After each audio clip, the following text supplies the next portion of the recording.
नमस्कार, आप देख रहे हैं for all civil services concepts that matter. तो आप देख रहे हैं घटना चक्र के ईयरली एडिशन का कंप्लीट कवरेज सिर्फ 15 दिन के अंदर जो हम लोग कंप्लीट कर रहे हैं। इसकी 7 क्लासेस ऑलरेडी हो चुकी हैं, जिसमें हम नेशनल करंट अफेयर्स घटना चक्र का पूरा कर चुके हैं और इंटरनेशनल करंट अफेयर्स भी हम लोग ऑलमोस्ट पूरा कर चुके हैं। ये इंटरनेशनल करंट अफेयर्स की आखिरी क्लास है और इसमें हम कंप्लीट कर लेंगे इंटरनेशनल करंट अफेयर्स। 15 दिन का हमारा टारगेट है, तो 13 सितंबर तक ये सब कुछ ख़त्म हो जाना चाहिए और हो भी जाएगा। आइए देखते हैं, हम शुरू करते हैं जहाँ से हमने कल छोड़ा था। इसके साथ ही पहले आपको ये बता दूं कि टेलीग्राम चैनल हम लोगों ने शुरू कर दिया है और उसमें आप फ्री में पीडीएफ्स को एक्सेस कर सकते हैं। ये पीडीएफ्स में आपको यहाँ पर जो एक्सप्लेनेशन मैं देता हूँ करंट अफेयर्स का सितंबर तक का भी, ठीक है, तो वो यहाँ पे स्टैटिक और करंट अफेयर्स आपको सब कुछ एक्सेसिबल हो जाएगा इन पीडीएफ्स में। एडिटेबल होंगी ये, आप इसमें लिख भी सकते हैं, इनको कॉपी पेस्ट भी कर सकते हैं, इनके फॉन्ट्स बड़े छोटे भी कर सकते हैं। लेकिन आपको उसके लिए डाउनलोड करना होगा पीडीएफ गेयर का ऐप, क्योंकि मैंने ये पीडीएफ गेयर में ही एडिट करी है, तो इसलिए अनफॉर्चुनेटली वो उसी में काम करेगा। हालांकि वो कॉमन ऐप है, सब पे होता है, अज्यूम कि आप पे भी होगा। तो आइए आगे बढ़ते हैं अपनी न्यूज़ पे। अगली न्यूज़ थी इंटरनेशनल बुद्धिस्ट कॉन्फेडरेशन, ठीक है। तो इंटरनेशनल बुद्धिस्ट कॉन्फेडरेशन या आईबीसी ने लॉन्च किया है फरवरी 2025 में Lord Buddha tri nation tri services expedition. तो Lord Buddha tri nation tri services expedition एक लैंडमार्क मोटरसाइकिल जर्नी है जो यूनाइट करती है आर्म्ड फोर्सेस को, ठीक है। आपको याद ये रखना है कि ये शुरू होगी इंडिया, नेपाल और श्रीलंका, इस तरह से चलेगा ये, इंडिया, नेपाल और श्रीलंका, यहाँ से ये पूरा ट्रैवल करेगा, कवर करेगा। इसलिए ये लैंडमार्क मोटरसाइकिल जर्नी है। ये 3 कंट्रीज़ को कवर कर रहा है, ठीक है। सिन को, श्रीलंका, इंडिया, नेपाल, SIN, ठीक है। तो अर्जेंटीना ने विड्रॉ कर लिया है WHO से। देखिए, इन्होंने सूट फॉलो करा है यूएस के बाद। यूएस ने WHO से क्विट कर दिया था और उसको फॉलो करते हुए अब अर्जेंटीना भी WHO से क्विट कर चुका है। Argentina was already in disagreement over WHO's health policy. आपको बता दें, अर्जेंटीना के सामने भी ब्रिक्स का मेंबर बनने की एक बिड रखी गई थी, लेकिन अर्जेंटीना ने बाद में वो बिड ठुकरा दी, रिजेक्ट कर दी। They had their own reasons. Argentina ने डिसएग्रीमेंट WHO का दिखाया है कि उसकी हेल्थ पॉलिसी से वो सेटिस्फाइड नहीं है। नेक्स्ट खबर है नाइजर, माली, बुर्किना फासो, ये सब एग्जिट कर दिया है इन तीनों ने इकोवास अमिड राइजिंग टेंशंस। अब देखिए इकोवास क्या है, economic community of West African states, इकोवास। इन्होंने ऑफिशियली एक्नॉलेज किया है विड्रॉल इन तीनों कंट्रीज का। This marks a significant shift in West African politics. यही एक न्यूज़ है, आपको सिर्फ इतना याद रखना है कि वो तीनों ने इकोवास को क्विट कर लिया है। Switzerland suspends most favoured nation status to India. अब आप जानते हैं सबसे बड़ा FDI का सोर्स हमारा ये है स्विट्ज़रलैंड, और बहुत इंपॉर्टेंट पार्टनर है, और क्या कुछ हुआ है हम ऑलरेडी डिस्कस कर चुके हैं स्विट्ज़रलैंड के उसमें। तो ये भी बड़ी खबर हो जाती है कि स्विट्ज़रलैंड ने सस्पेंड कर लिया है most favoured nation MFN status to India, ठीक है।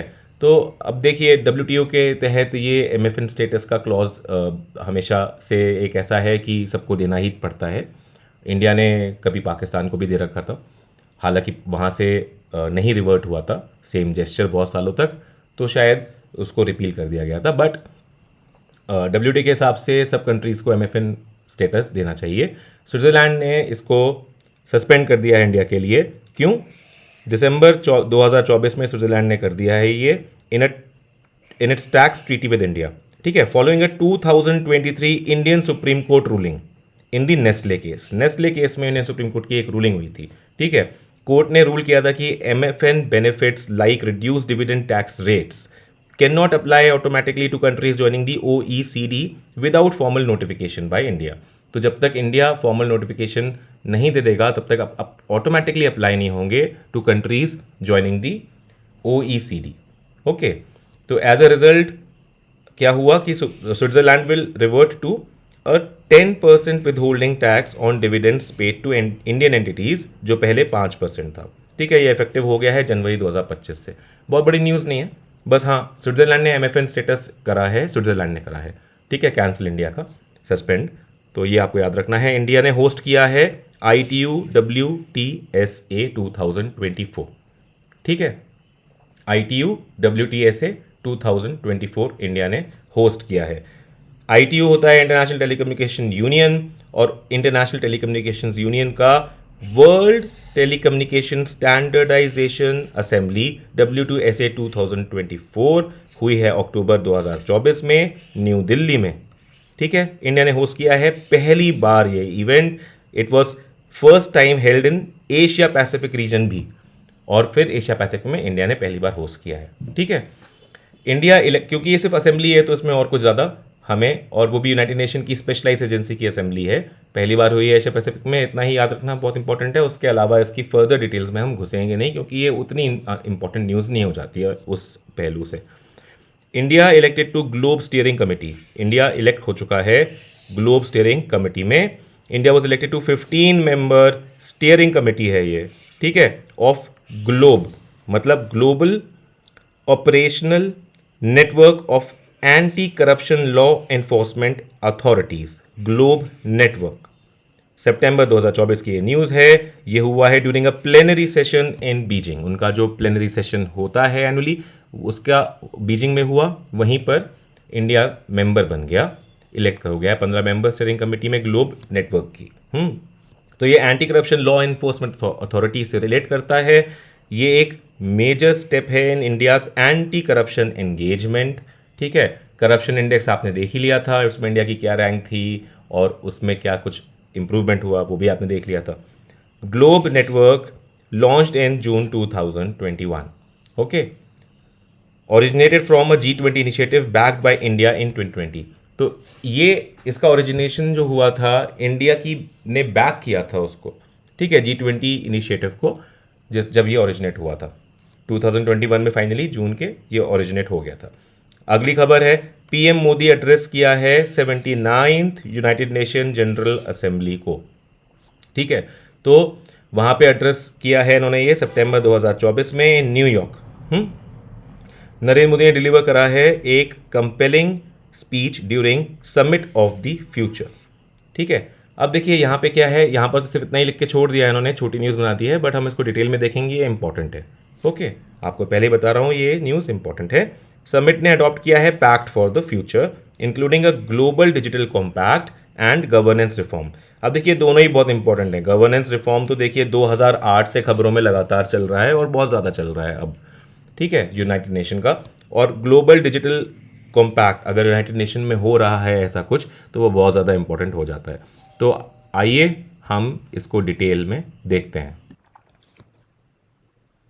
तो यूनाइटेड नेशंस के सेक्रेटरी जनरल एंटोनियो गुटेरेस ने, secretary general United nation Antonio Guterres ने रिसेंटली एड्रेस किया है United Nation summit of the future 2024 and called for urgent reforms to outdated United Nations institutions related to global peace, security and finance. ठीक है, तो United Nations Summit of Future is aimed at reforming and strengthening international governance.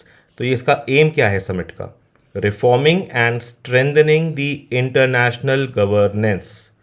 ठीक है, it seeks to address contemporary global challenges and secure a sustainable future for upcoming generations.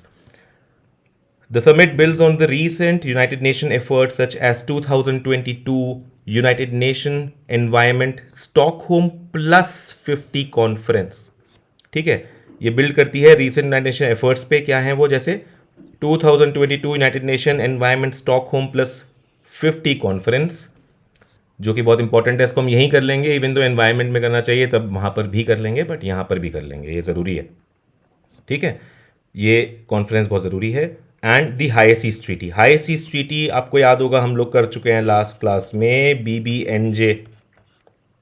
ठीक है, BBNJ ये हम कर चुके हैं लास्ट क्लास में, तो ये मैं आपको यहाँ नहीं कराऊंगा। 2022 United Nation environment Stockholm plus 50 conference और द हाई सीज ट्रीटी, इन सब के ऊपर अब ये बिल्डअप करेगा, ऐसा यहाँ पर है। इसकी थीम थी United Nation summit of the future 2024 की theme multilateral solutions for a better tomorrow. ये आपको कैटेगरिकली याद रखनी है। Summit concluded with the adoption of an outcome document. एक आउटकम डॉक्यूमेंट का अडॉप्ट किया उन्होंने। क्या है वो डॉक्यूमेंट?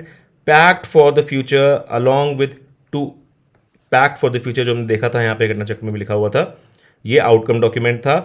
इसके साथ 2 एनेक्सेस भी करे हैं, क्या जो लिखा हुआ है वहाँ पर भी, ग्लोबल डिजिटल कॉम्पैक्ट और a declaration on future generations. Okay, तो ग्लोबल डिजिटल कॉम्पैक्ट और a declaration on future generations. देखते हैं क्या है पैक्ट ऑफ द फ्यूचर। ये एम करता है at accelerating sustainable development goals या SDGs and the Paris agreement for climate action. ये इसका एम है, ठीक है, एक्सेलरेट करना एसडीजीज और Paris agreement for climate action को। includes commitments to just transition from fossil fuels and ensuring a sustainable and peaceful future।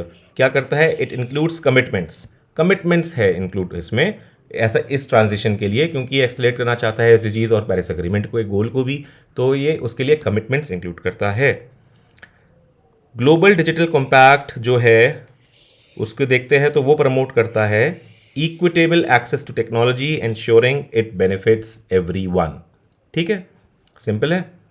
Introduce the first universal agreement on artificial intelligence governance.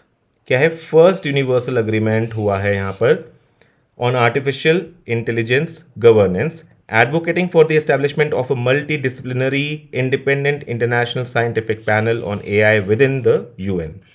ठीक है, इसका establishment advocate करता है ये।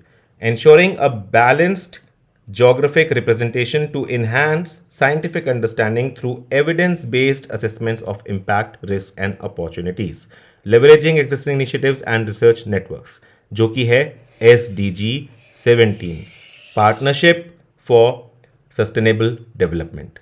ठीक है, The Declaration on Future Generations जो इसका दूसरा एस्पेक्ट है, देखिए मैं दिखा दूं यहाँ पे, जो इसके 2 ये थे एनेक्सेस थे, 2 एनेक्सेस, ग्लोबल डिजिटल कॉम्पैक्ट और दूसरा था डिक्लेरेशन फ्यूचर जनरेशन। तो ग्लोबल डिजिटल कॉम्पैक्ट में हमने ये सब देख लिया है क्या क्या है ना।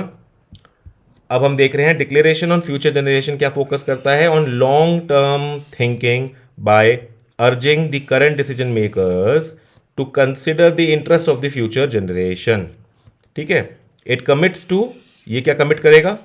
न्यूक्लियर डिसआर्मामेंट। फ्यूचर के लिए तो क्या करेगा, क्या कि कोई फ्यूचर रहे भी तो, क्योंकि न्यूक्लियर के बाद तो कोई फ्यूचर क्या है।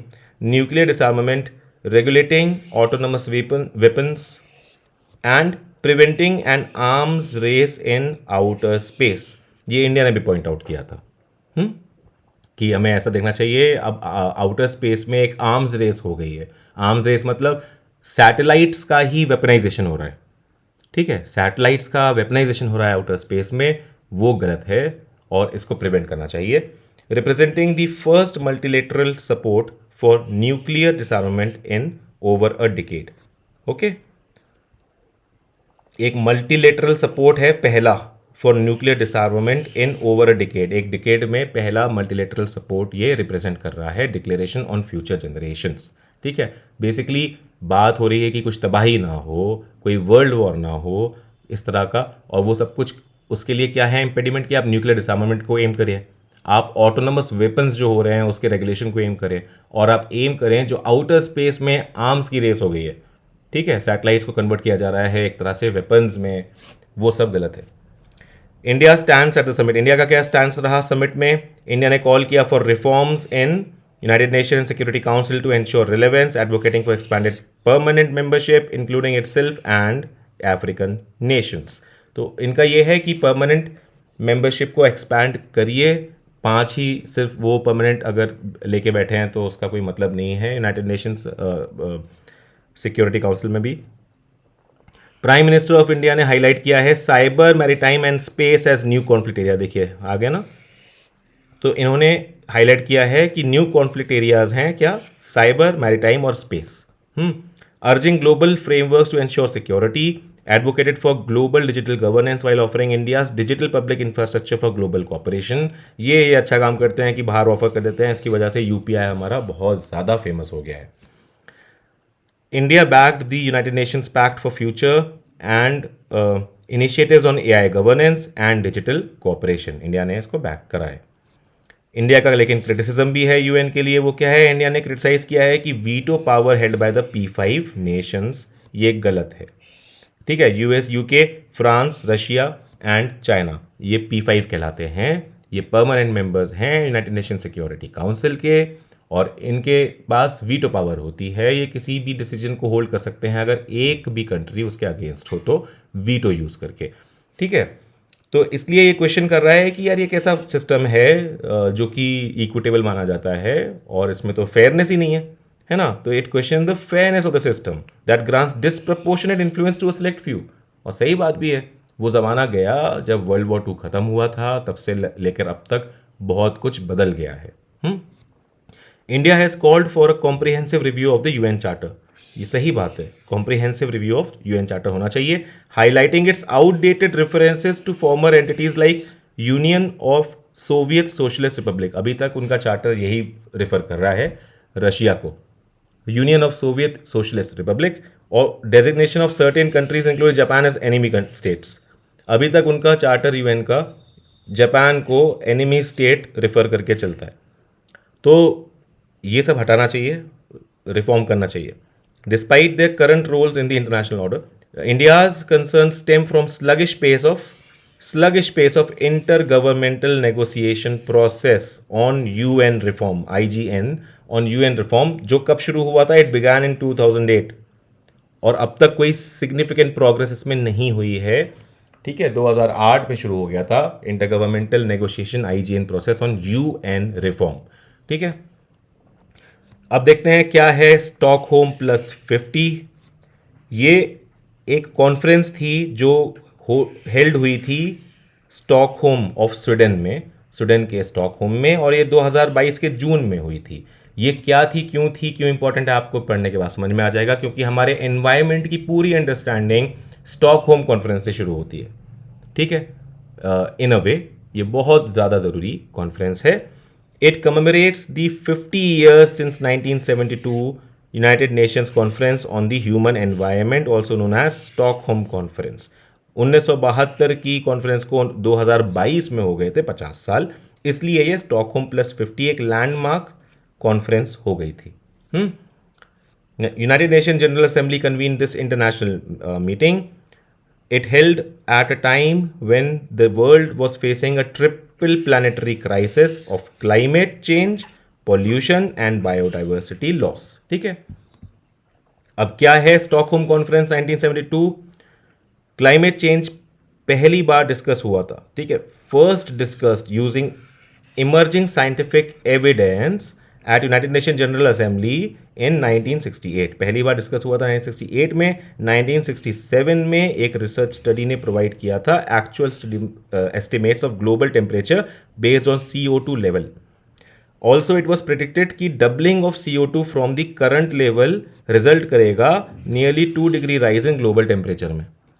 ठीक है, इसलिए the idea of Stockholm conference was, यहाँ पर देखिए, आइडिया ऑफ स्टॉकहोम कॉन्फ्रेंस सबसे पहले किसने प्रपोज किया था? First proposed by Sweden. ये बहुत इंपॉर्टेंट है, आपको पता ही होना चाहिए. ठीक है, इसलिए इसको हम लोग स्वीडिश इनिशिएटिव भी कहते हैं. Okay, subsequently United nation conference on human environment या फिर स्वीडिश इनिशिएटिव या स्टॉकहोम कॉन्फ्रेंस, ये होल्ड हुई थी 5 से 16 जून 1972 में. ये पहली ग्लोबल कन्वर्जेंस थी ऑन प्लानिटरी एनवायरनमेंट. ये इसका सिग्निफिकेंस है कि ये पहली ग्लोबल कन्वर्जेंस थी ऑन प्लानिटरी एनवायरनमेंट. इसकी थीम क्या थी? Only one earth. Stockholm conference की थीम थी ओनली वन अर्थ. 122 कंट्रीज ने पार्टिसिपेट किया था. स्टॉकहोम डिक्लेरेशन में 26 प्रिंसिपल्स थे जो मार्क करते थे beginning of dialogue between developed and developing countries. तो यहां पर क्या हुआ था? Beginning of a dialogue between developed and developing countries. तब तक के हालात बहुत डिफरेंट थे 1972 तक के, और यहाँ पर 1972 में ये एक बहुत इंपॉर्टेंट डेवलपमेंट हुआ था. एनवायरनमेंट के स्फीयर में, उससे पहले एनवायरनमेंट का कुछ मतलब नहीं था खास। तो beginning of a dialogue between developed and developing countries. This build the interconnections between development, poverty and environment. ठीक है, इंटरकनेक्ट कर दिए डेवलपमेंट को पॉवर्टी से और एनवायरमेंट से, सबको आपस में। 3 डायमेंशन ऑफ द कॉन्फ्रेंस, इस कॉन्फ्रेंस की 3 डायमेंशन देखें तो countries agreed to not harm each other, countries agreed to not harm each others environment और एरियाज बियॉन्ड नेशनल जुरिस्डिक्शन। एक एक्शन प्लान निकाला गया to study the threat to Earth's environment and establishment of an international body called United Nations Environment Program to bring in cooperation among the countries। तो इन सब पे बात हुई और ये भी निकला कि इस्टेब्लिश हो एक international body called United Nation Environment Programme, मतलब UNEP, और ये फाइनली इस्टेब्लिश कर दी गई 5 जून 1972 में ही। ठीक है, इसी कॉन्फ्रेंस में 5 जून 1972 में इसको इस्टेब्लिश कर दिया गया नाइरोबी में। ठीक है, नाइरोबी में ये इस्टेब्लिश हो गई। सिग्निफिकेंस देखें अगर इसका, तो previously United Nation charter never contained the domain of environment to deal with. ठीक है, इससे पहले यूनाइटेड नेशन चार्टर में एनवायरनमेंट का डोमेन ही नहीं था।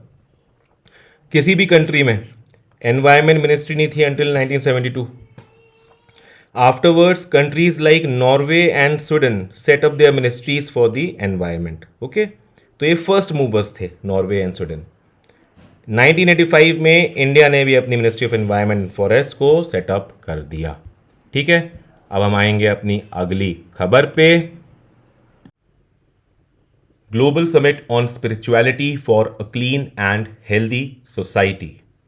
ठीक है, ग्लोबल समिट है spirituality for a clean and healthy society, अक्टूबर 2024 में कंडक्ट हुई है। प्रेसिडेंट द्रौपदी मुर्मू ने इसको एड्रेस किया है और ये हुआ है माउंट आबू में, राजस्थान के। ठीक है, राजस्थान के माउंट आबू में इसको ऑर्गेनाइज किया है प्रजापिता ब्रह्मा कुमारीज ईश्वरिया विश्वविद्यालय ने।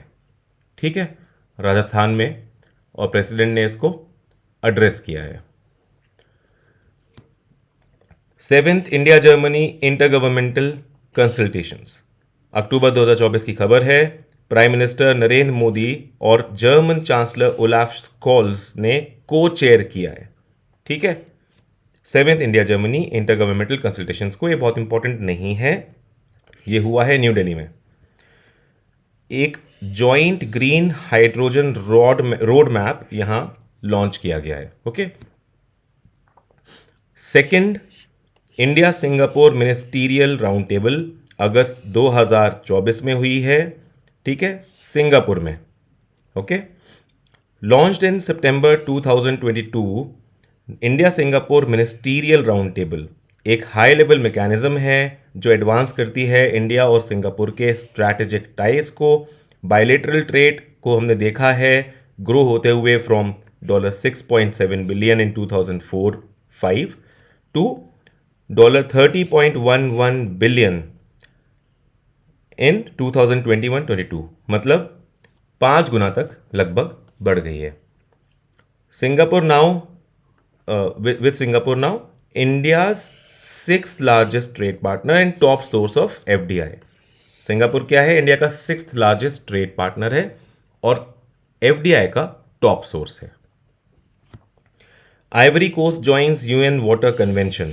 ठीक है, आइवरी कोस्ट जो अफ्रीकन कंट्री है, ठीक है, इसे कॉट डे आइवियोर भी कहते हैं, आइवरी कोस्ट ने ज्वाइन किया है UN water convention. Okay, UN Water Convention is formally known as Convention on Protection and Use of Transboundary Water Courses and International Lakes.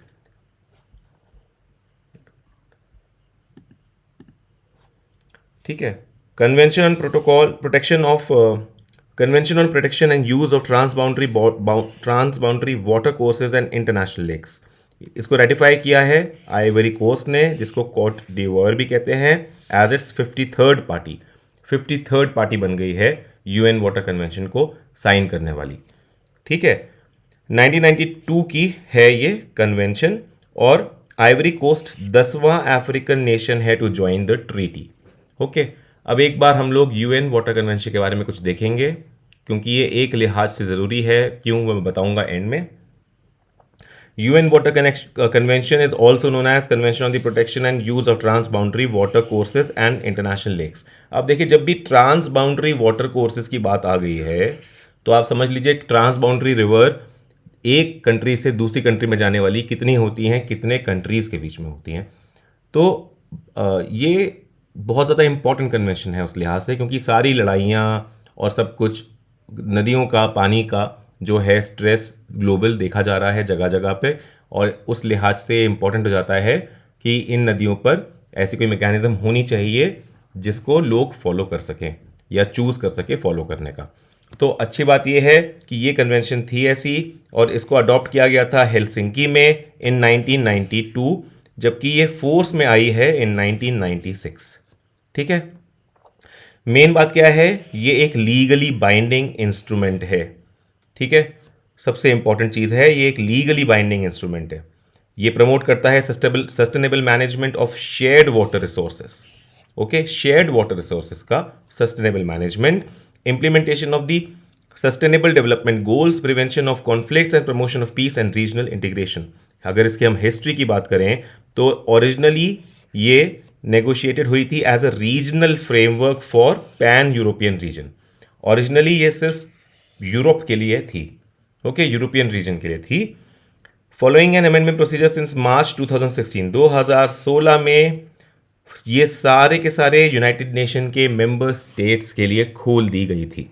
Okay, it requires parties to prevent, control and reduce transboundary impact, use transboundary waters in a reasonable and equitable way and ensure their sustainable management.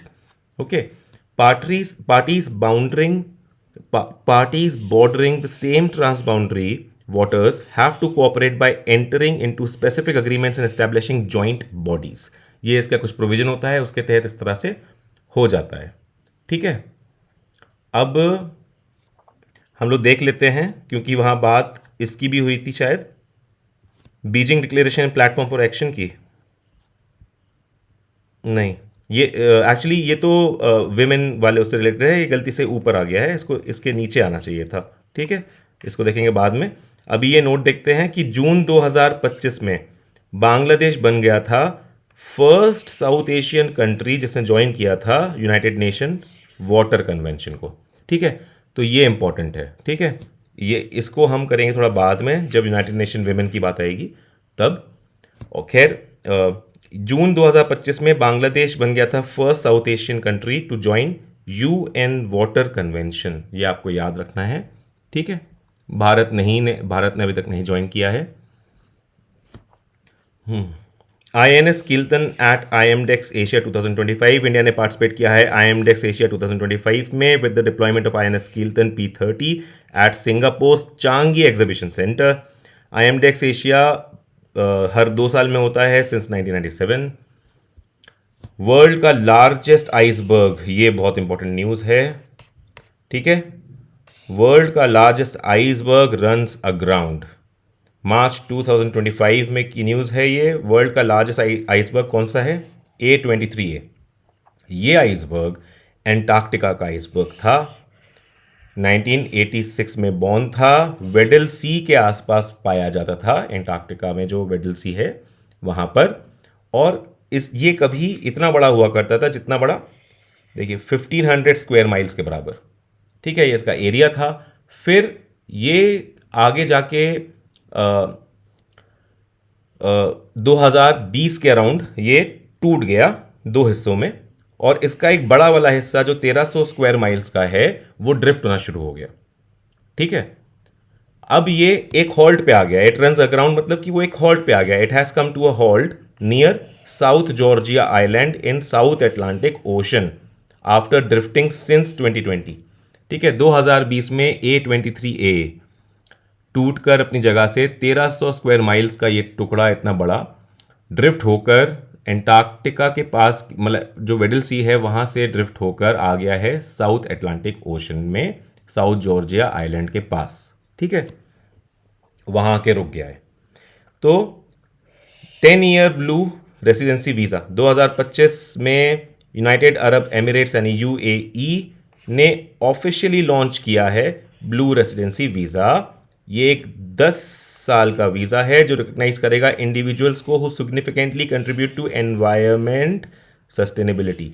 ऐसे लोग जो environment sustainability की towards contribute करेंगे उनके लिए blue residency visa है जो 10 साल का वीज़ा होगा। ये निकाला है यूएई ने। Imagine a world with more women in science campaign.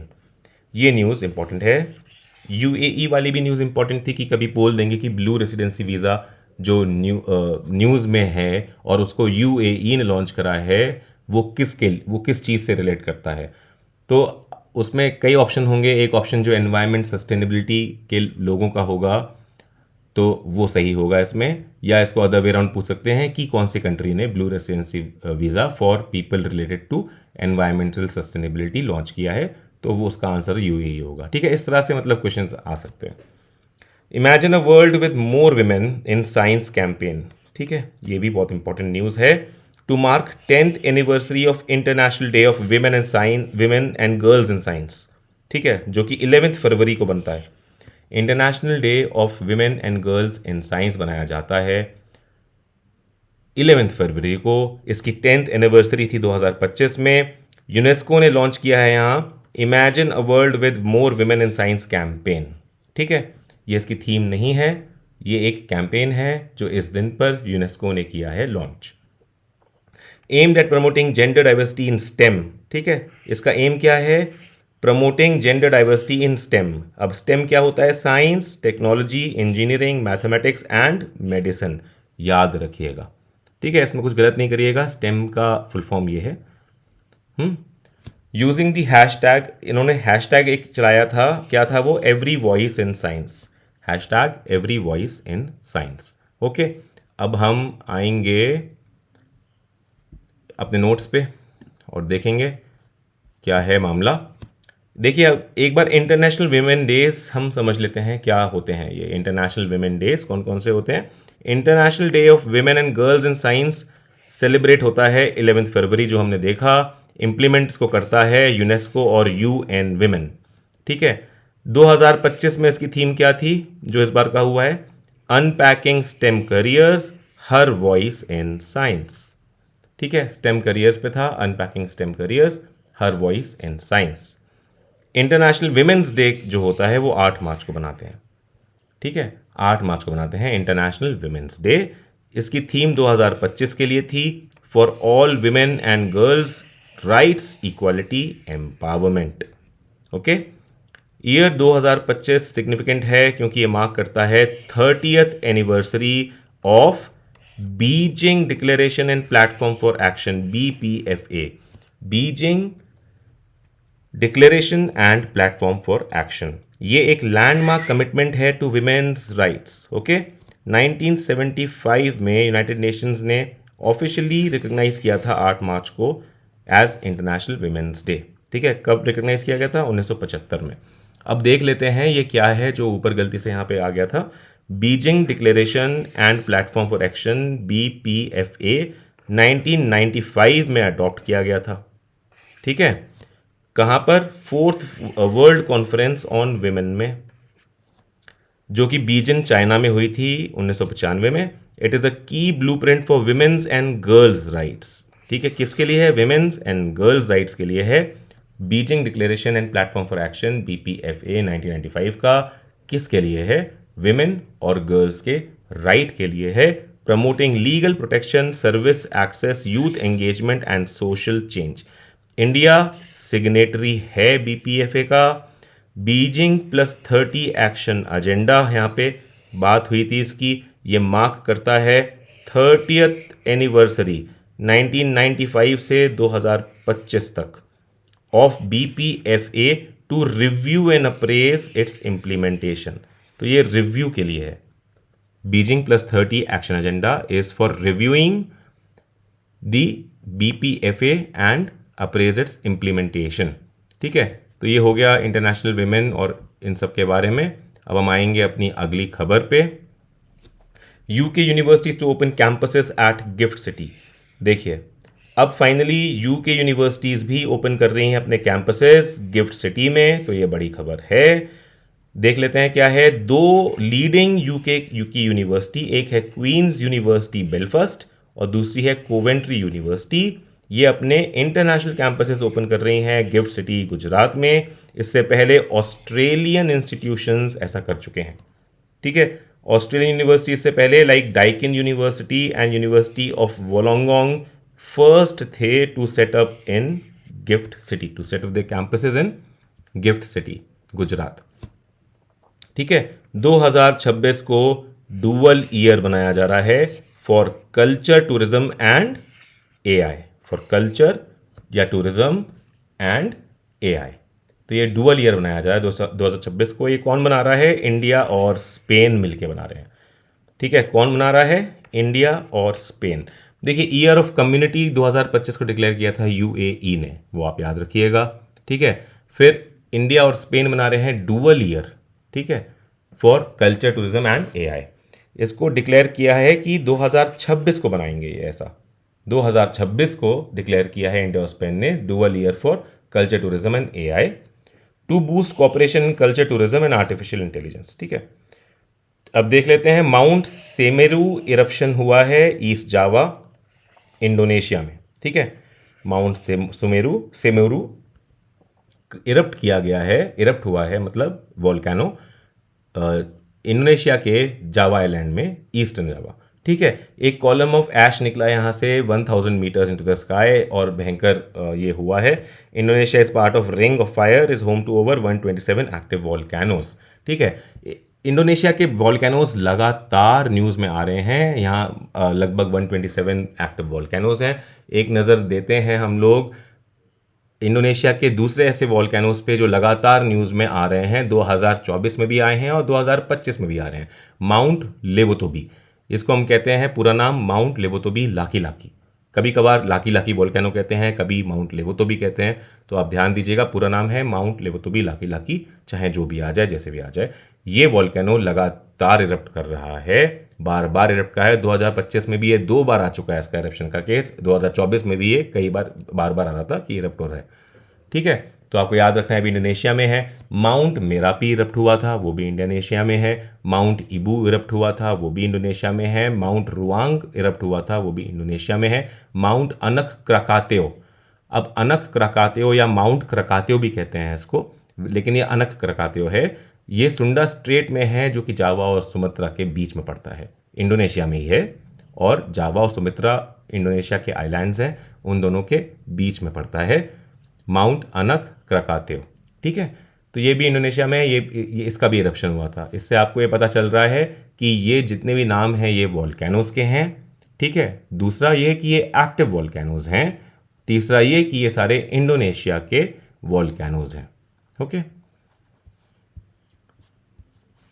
South Africa takes over G20, South Africa takes over G20 presidency from Brazil, ठीक है। ठीक है, ये तुमने देख भी लिया था कि खैर 11 नवंबर 2024 की खबर है। G20 प्रेसिडेंसी ब्राज़ील ने हैंड ओवर कर दी है officially to south Africa.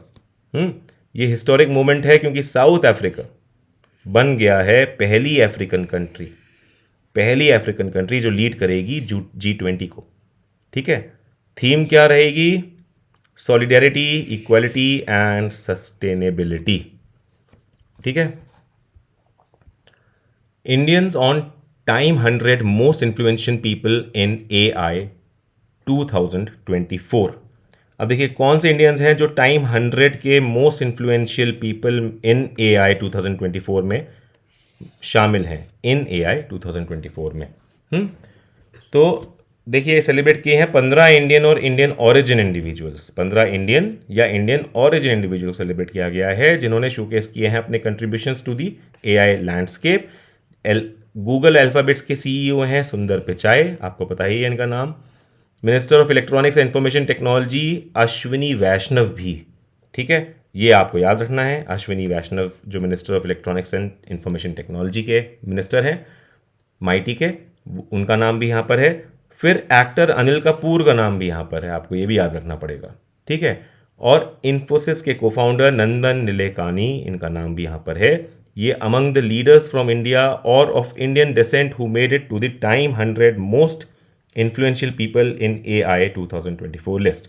Anil Kapoor made it to the Time 100 AI list following his victory against unauthorized AI generated content using his likeness. ठीक है, उन्हीं की तरह दिखने वाले AI कंटेंट को लाकर लोग अपने आप को मशहूर कर रहे थे, उसके अगेंस्ट ये खड़े हुए और विक्ट्री ली अनिल कपूर जी ने, इसलिए ये भी यहाँ पे शामिल हैं. Under 16 from social media. अब देखिए, ऑस्ट्रेलिया पहली कंट्री बन गई है to pass a law that imposes fine on platforms like TikTok, Facebook, Snapchat, Reddit, X in Instagram if they fail to prevent users under the age of 16. 16 साल की उम्र आपको याद रखनी है ऑस्ट्रेलिया केस में. अगर ये प्रिवेंट करते हैं यूजर्स को under the age of 16 from creating accounts, अगर if they fail to prevent, ठीक है, अगर वो ऐसा नहीं कर पाते हैं. क्यों? क्योंकि मतलब इसका सिंपल सा है कि 16 साल से कम की उम्र के लोग ऑस्ट्रेलिया में सोशल मीडिया नहीं यूज़ कर सकते, उनके लिए सोशल मीडिया बैन हो गया है एक्सेस. ठीक है, एज सिंपल एज दैट. ऐसा क्यों? क्योंकि बढ़ते हुए केसेस ऑफ सीजैम और दूसरी चीज़ें, मतलब इस तरह से लोगों की प्राइवेसी इंटरप्ट करके उनका स्कैम करना या चाइल्ड पोर्नोग्राफी, ये सब कुछ बहुत ज़्यादा हो गया है. तो उस वजह से ऑस्ट्रेलिया ने ऐसा कदम उठाया है और सूट फॉलो करते हुए फ्रांस और दूसरे देश भी ऐसा कदम उठाने के उसमें हैं. इराक ने कंडक्ट कर रहा है फर्स्ट नेशनल सेंसस इन 40 ईयर्स, 40 साल में पहली बार. ठीक है, तो अगर आ जाए कि 40 साल में पहली बार कौन सी कंट्री है जो सेंसस कर रही है अपना, तो वो है इराक. ठीक है, जापान का सादो गोल्ड माइन, ये बहुत इंपॉर्टेंट है, यूनेस्को का वर्ल्ड हेरिटेज बन गया है साइट. ठीक है, as a cultural heritage site बन गई है. ठीक है, यूनेस्को की वर्ल्ड हेरिटेज कमेटी ने इसको जुलाई 2025 में जापान के सादो गोल्ड माइन को यूनेस्को स्टेटस दे दिया था, मतलब वर्ल्ड हेरिटेज का साइट का status. South Korea, US and Japan launch first trilateral multi domain exercise. First trilateral multi domain exercise south Korea, US और जापान ने तीनों ने मिलकर लॉन्च करी है. ये खबर है जून 2024 की और इस एक्सरसाइज का नाम है शायद फ्रीडम एज. यस, इस एक्सरसाइज का नाम है फ्रीडम एज और ये साउथ कोरिया के जेजू आइलैंड में हुई है. ठीक है, फ्रीडम एज. डेनमार्क का pioneering carbon tax on grassy cows and pigs. ठीक है, डेनमार्क ने क्या किया है, कार्बन टैक्स लगाया है ग्रासी काउज एंड पिग्स पे. क्यों लगाएंगे? देखिए, आपको पता है एनवायरमेंट सस्टेनेबिलिटी का सब इशू चल रहा है हर जगह पर. डेनमार्क उसमें कितना प्रो है आपको ये भी ऑलरेडी पता है. लेकिन डेनमार्क ये इसलिए लगाएगा क्योंकि वो कहीं ना कहीं मीथेन से रिलेटेड होगा. आपको पता है कि मीथेन एमिशंस बहुत ज़्यादा होते हैं. कहाँ से? काउज से, क्योंकि वो रुमिनेंट्स हैं. ठीक है, जो चबाते हैं और बाहर निकालते हैं, उनको गैस बहुत होती है. तो एक बहुत मेजर पोर्शन जो होता है मीथेन का, वो एमिशंस का, वो कैटल है. ठीक है, तो इसलिए डेनमार्क इन पे बात कर रहा है. और फिर राइस फील्ड से भी बल्कि मीथेन एमिशन बहुत होता है. खैर, Denmark plans to implement a tax on livestock farmers starting in 2030, making it the first nation to do so. Initiative target कर रहा है methane emission from cows, sheep and pigs. देखते हैं ब्रिक्स समिट 2025. प्रधानमंत्री मोदी ट्रैवल करा है from 5 through 8 जुलाई 2025 to attend the 17th BRICS summit 2025. BRICS summit 17वीं हम पूरी अच्छे से कर चुके हैं ऑलरेडी लास्ट लेक्चर में. PM Modi will undertake a 5-nation visit starting from 2nd July 2025. 5 nation की ये विजिट करेंगे. Later he will visit to Ghana. ठीक है, फिर republic of Trinidad and Tobago. देखिए, त्रिनिदाद एंड टोबैगो बहुत इंपॉर्टेंट है. एक और रीज़न से आपको देखना हो तो फर्स्ट वीडियो मेरा जाकर पेज में देख सकते हैं, वो त्रिनिदाद एंड टोबैगो के सारे करंट अफेयर्स उसमें आपको मिल जाएंगे. रिपब्लिक ऑफ अर्जेंटीना, फिर ब्राज़ील और नामीबिया. ठीक है, उनको यहाँ पर जगह जगह प्रधानमंत्री मोदी को जाकर जब वो पहुँचे तो उनको जगह जगह सम्मानित भी किया गया. हर जगह यहाँ पे कुछ ना कुछ ऑनर दिया गया. कभी कभार नेशंस के हाईएस्ट ऑनर दिए गए. ठीक है, खैर, this will be PM's first ever bilateral visit to Ghana. Prime ministerial visit from India to Ghana is taking place after 3 decades. Okay? तो यहाँ पर हमारा इंटरनेशनल रिलेशंस ख़त्म हो जाता है घटना चक्र की किताब से। अब देखिए, मैंने कहा था आपको कि लास्ट पन्ने में आपको मिलेंगी टेबल के फॉर्म में रैंकिंग, इंडिसेंस और रिपोर्ट्स का इंटरनेशनल का पूरा ब्यौरा। तो यहाँ पर ये मिल गया है आपको, एक बार इस पर नज़र मार लेते हैं। Global hunger index 2024, concern world wide and wealth hunger life है, रैंक है इंडिया की 105वीं। टॉप रैंकिंग 22 कंट्रीज़ हैं जो कि फर्स्ट पोजीशन पर हैं और सोमालिया 127 पे, जैसा हमने पढ़ा था। बेसिकली रिवीजन के लिए टेबल बहुत अच्छी है, जो हमने पढ़ा था वो सब कुछ यहाँ पर दे रखा है, इस पे आप नज़र मार लीजिएगा। ठीक है, ये सारे इंडेसेस यहाँ पे एक टेबलर फॉर्मेट में दे रखे हैं, रिवीजन के लिए बेस्ट है और लर्निंग के लिए भी बेस्ट है। तो ये सारे हम पढ़ चुके हैं ऑलरेडी, ये मैंने आपके सामने रख दिया है। इसका पीडीएफ, पूरा ये पीडीएफ टेलीग्राम के चैनल में, हमारे फॉर ऑल सिविल सर्विसेज नाम का चैनल है, उसमें डल जाएगा, आप जाके इसको डाउनलोड कर सकते हैं। ओके, तो थैंक यू सो मच, मिलते हैं अगली क्लास में, बाय बाय।